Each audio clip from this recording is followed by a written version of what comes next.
get quite upset and see pregnant people exercising and no, you can't do that. And it amazes me. And they start, like, we were doing the classes and you turn out the classes and I'm like 5 months, I'm like, this is amazing. Because that class was absolutely built for anyone and everyone, and it's completely adaptable. And then on the other side of the spectrum, you get people that really, I think it's quite controversial. Like, people get quite upset and see pregnant people exercising and no, you can't do that. And I think that's a very, like, an old school way of looking at it, probably. Whereas we know now that it's not damaging at all, unless you're doing like burpees or something with a massive bump. That's probably not recommended. But like for you, because you were already going to the gym before pregnancy, weren't you? So it wouldn't have been anything new for you. So it would just keep it, like, carry it on. And you probably wouldn't have had to be that careful right at the start either, would you? Yeah. So exactly, that's a spot on thing. The main thing is not to start doing something in pregnancy. In the middle of it. So that's like the main factor. So if you have been training whatever in exercising, whatever type, you can definitely continue as long as you feel good. So and this is where I think, like, listening to your body, like, and you can really listen to your body because it tells you whether you like it or not. As funny thing is, just talk about burpees, but the last cardio thing I did was Hyrox here. Wow. And I was already pregnant, but I didn't know.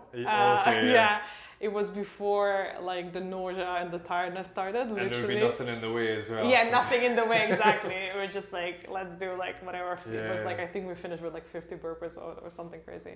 But I did, what happened to me, like the second month of pregnancy was, I had nausea, but also was really tired. Yeah. I was really, really tired. I was sleep like for 9 hours and still like feel, oh my God, like I slept nothing. Yeah. And because the quality of my sleep was very poor. Okay.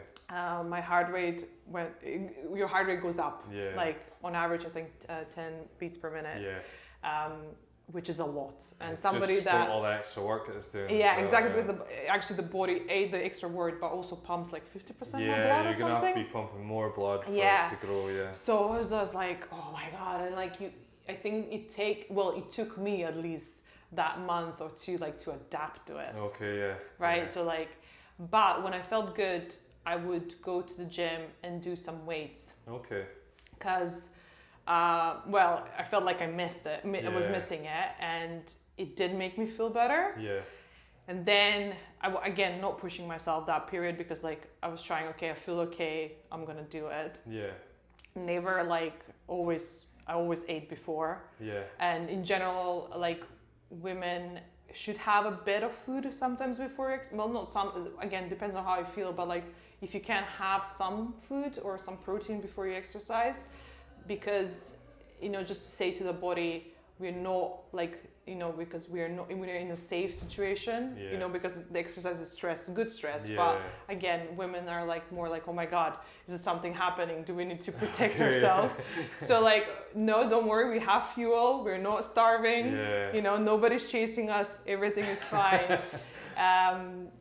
So sorry, the best sidetrack. And we should have something after as well. I mean, both men and women, but it's again to kind of help with muscle building and like stop this the breaking down of tissue that the exercise does. It's really beneficial for women, again, because of the stress response. Because we want the stress, but we want to stop it to make sure, okay, the body, I can do this and come back. Yeah. So exercising, and then like as I entered my second trimester, I felt much better. Nausea was gone. Energy was back on. Like, but I just did weights, so I didn't go back to cardio. Very little.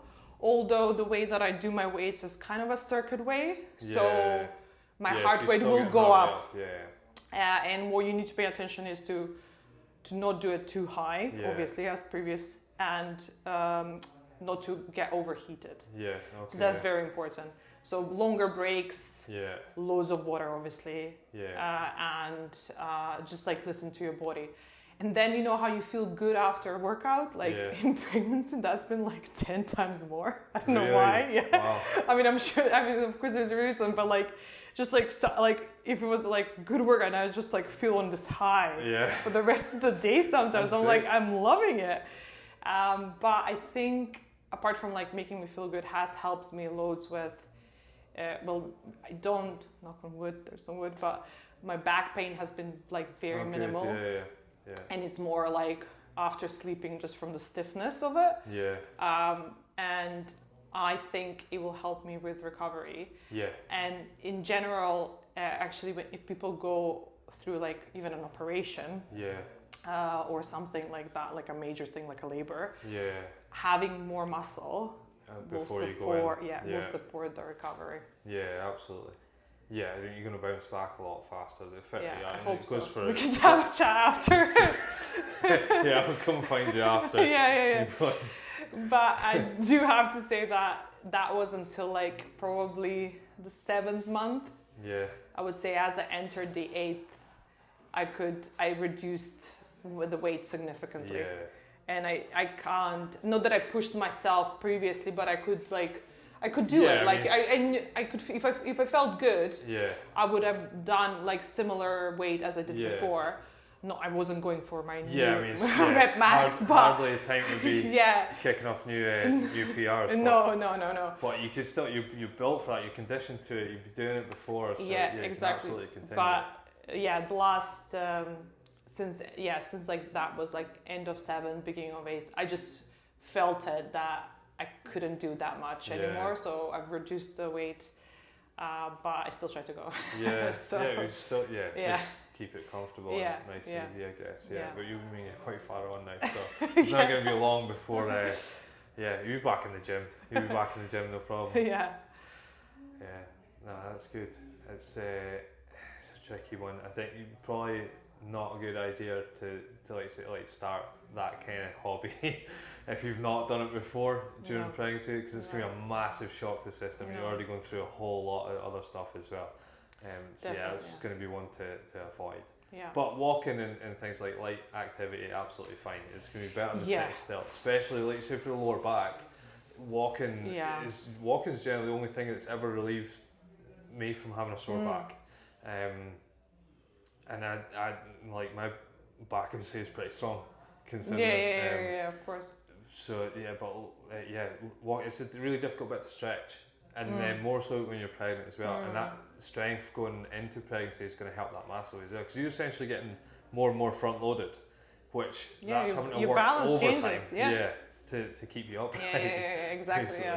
Exactly. If you haven't been exercising, like definitely walk, move around, yoga, something like with lower intensity, but I think it will be so beneficial for yourself first, and then also for the baby to feel just better, and keep things moving, and help. God forbid you have something like maybe higher blood pressure, like preeclampsia or something like that, or water retention. It can really help with that. It's going to help with your joints and things as exactly, well. Exactly. Something that I guess we didn't mention that much, and so important again for women, but for men as well. It's just for women, we start a bit earlier, unfortunately, is the loss of muscle, and that affects, and the loss of bone density. Which strength is going to aid massively.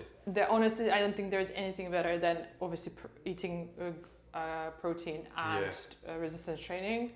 And it is an issue, and people don't think about it, because I think it's like, oh, you have like low bone density, or like you lost muscle, or you have sarcopenia or osteoporosis. It's just like not sexy, but it happens, and it's not good at all.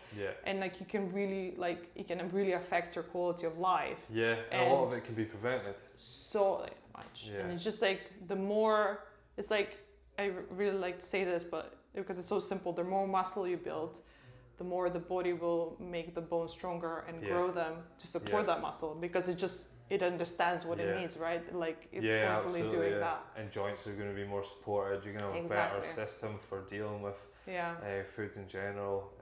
Everything's just going to be like the stronger you are, the easier life is. I think it's massive. But you don't want to be in your 70s before you realise, I'm going to have to start training. No, you don't. You should, even if you do that and you want to train. But absolutely. You can. Yeah, but a better time to start would be now. So much better. So much better. Yeah. But the more you train, or what you're training for, you're basically making yourself harder to kill. And that's, do you know what I mean? Because it's like, you're preventing against disease, you're preventing against bone density and muscle loss and everything. You're basically becoming harder to kill. You know what I mean? I like that. I might use that as well. It's so true. Yeah, the more, exercising, and again with the right nutrients as well to fuel you, to give you what your body needs. It's like, you're gonna become invincible. Yeah, that's it. But and you just, again, okay, we are like, some people are like, oh yeah, I'm preventing for something that might never happen. Well, yes and no, you are doing that, but you're also feeling great in the moment. Yeah. And in general, you're going to feel better later on as Exactly. well. Even if nothing detrimental happens, Exactly. Well, there's no major catastrophe, you're still going to be in a better position. Yeah, you're going to be in a better position, but it will make you feel better right now as well. It's not just for the future. If you you can't picture it's this. for right now. It's for right now as well. But like, again, it will just help you so much, because unfortunately, a lot of people are living with these chronic diseases that are preventable and or managed with diet and life and exercising, and why should you be on a medicine for that long and live this average or like below what you wanted, below the quality of life that you wanted for yourself? Yeah, that's absolutely it. Yeah. I've had I know people that have been given pills for their heart because it's not where it should be, and then when I asked the question, like, how long are you on them, like that's it, I'm like, no, it's can't be right. I'm like, on train, exercise, and they come off it because it's improved. Yeah. I'm like, you're just gonna accept that was you now. Like, why? Yeah, that's another thing. Yeah, and by all means, like we do need conventional medicine. Like it has But you helps you want that you to be like a last resort thing. Do you know what I mean? Yes, or like if something is bad now, take it and then find a way to manage it without it if you can. But just like, I guess, I don't know, it's more about making people curious, or like just like think about, not just take everything for granted, even from us, like even from what we're saying, just like make a decision for yourself, but like do the due diligence and do your research as well. Do you think there's too many people? I get this quite a lot. I think there's too many people looking for the magic pill or a hidden answer or some secret. Quick fix. Yeah, exactly. Yeah, when exactly. it's just not. It's a continuous thing. It's you're ever progressing or maintaining. It's not a do now and done forever kind of thing. Yeah. It's a lifestyle. Yeah. And probably if somebody's selling you the magic pill. It's not. It's a gimmick. Yeah, Absolute gimmick. Yeah, I made that really clear with the level up stuff. Like, this is not like a 60-day shred thing. It's not you do this and then you're done. We're building better lifestyle, showing how to build habits that are sustainable and you can keep doing over and over again for a long period of time. I mean, again, that will make your life better. Yeah, and it's nice to see before and afters and stuff, but it's not just that small section. Do you know what I mean? That's not what it's made up of. It's everything before and after. It's consistency. It's not just for January. Six packs are not just for 1 month. Exactly. Thank you very much for coming in. It was lovely.